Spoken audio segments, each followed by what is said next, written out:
It's official, the government shutdown is finally over. But don't breathe easy just yet. Yes, agencies are reopening, and paychecks and benefits are set to restart. But the deal Congress just passed only keeps the lights on until January 30th, 2026. After that, we could be right back here again. For millions of Americans, federal workers, retirees, parents relying on SNAP, and anyone counting on Social Security, this isn't relief. It's a countdown. Every paycheck missed, every call unanswered, every bill delayed. It's a reminder of how fragile that stability really is.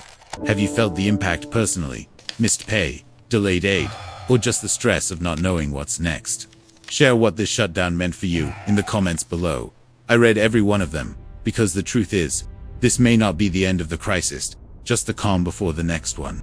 The government shutdown is finally over, but it's only a pause.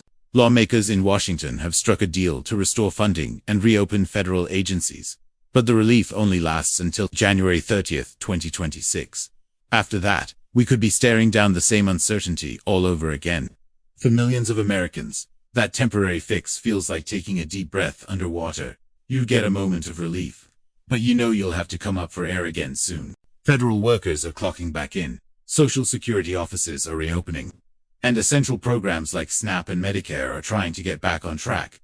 But the impact of this record-long shutdown is far from over. Let's start with the people who were hit first and hardest: federal employees.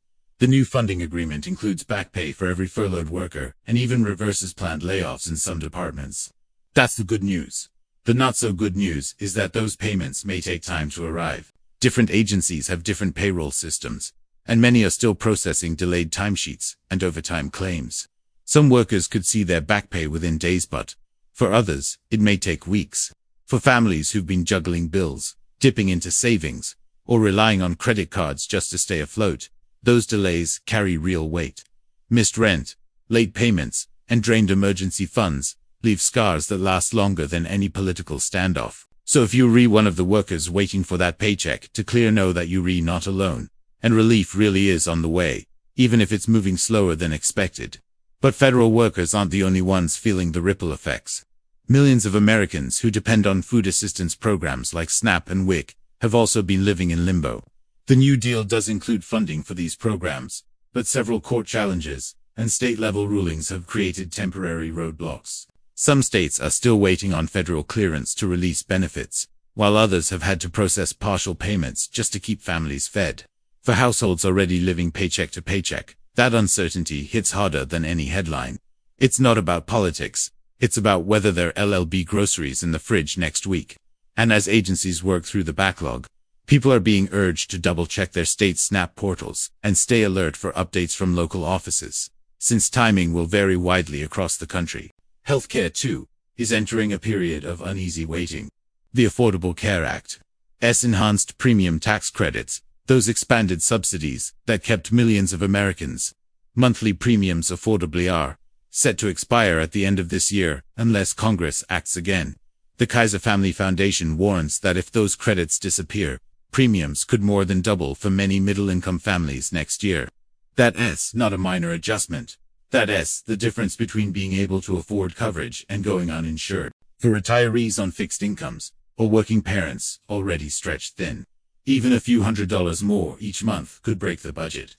Policy experts say negotiations are still ongoing, but time is running shortened. Every delay adds to the uncertainty for families trying to plan their 2026 coverage. And then there's travel and other sectors still struggling to recover from the shutdowns. Ripple effects. Air traffic controllers and TSA officers were among those forced into mandatory overtime during the closure. Many are now leaving the workforce altogether, burned out from long hours and weeks of unpaid labor. Airlines already canceled more than 1,500 flights during the shutdown, and experts warn that holiday travel could remain chaotic through the end of the year. If you're planning to fly, it's worth checking refund and rebooking policies closely and consider travel insurance or flexible tickets, just in case the turbulence continues. For families traveling to reunite after the holidays, even one canceled flight can mean hundreds in lost costs and precious time that can be replaced. Now, for everyone who relies on Social Security or Medicare, there's both reassurance and caution. The Social Security Administration says benefit payments will continue as usual. So if you're waiting on a retirement, disability, or survivor check, it's safe. But after weeks of limited staffing, call centers and processing centers are facing major backlogs. That means slower responses for card replacements, overpayment corrections, or claim appeals. If you've been trying to reach the SSA and can't get through, don't panic. They're working to clear the backlog, but it will take time. And for Medicare recipients, the same advice applies. Services are resuming, but it may take a few billing cycles before everything feels normal again. The economic ripples go even further than government workers and benefits. Local businesses in communities that rely on federal offices, cafes, dry cleaners, small contractors have reported significant losses. Economists estimate billions in lost productivity nationwide, and that's not just an abstract number. It translates into smaller paychecks for hourly workers, delayed projects, and missed rent payments for local landlords.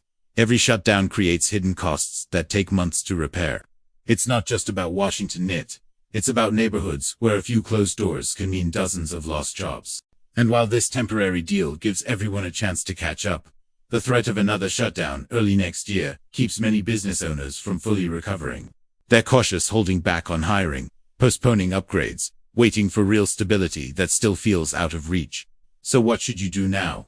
If you're a federal worker, watch for agency updates about back pay dates and any overtime corrections. If you re on SNAP or WIC, check your state's benefits portal daily for the latest release schedule. If you buy your health insurance through the marketplace, keep an eye on the subsidy discussions in Congress before open enrollment closes. And if you rely on Social Security or Medicare, expect normal payments, but longer wait times for service requests. These are moments when staying informed really matters, because the next few months will shape what happens to your benefits, your costs, and your household stability in 2026. And for everyone who's been living under the weight of this shutdown, the stress, the uncertainty, the worry about bills and benefits, know this: your patience, your resilience, and your voice all matter. Lawmakers may have hit pause, but the people living through these policies deserve more than temporary relief. They deserve predictability and a plan that actually lasts. If you've been personally affected, whether by delayed pay, missed benefits, or higher costs, share your experience in the comments. It helps others know they're not alone, and it brings attention to the issues that most need fixing. And if you find these updates helpful, don't forget to like, share, and follow for more verified news on Social Security, Medicare, and US benefits. We'll keep watching every decision and every deadline leading up to January 2026, because this story isn't over yet. Stay informed, stay steady, and remember, sometimes the calm after a storm isn't the end. It's the moment before the next big change.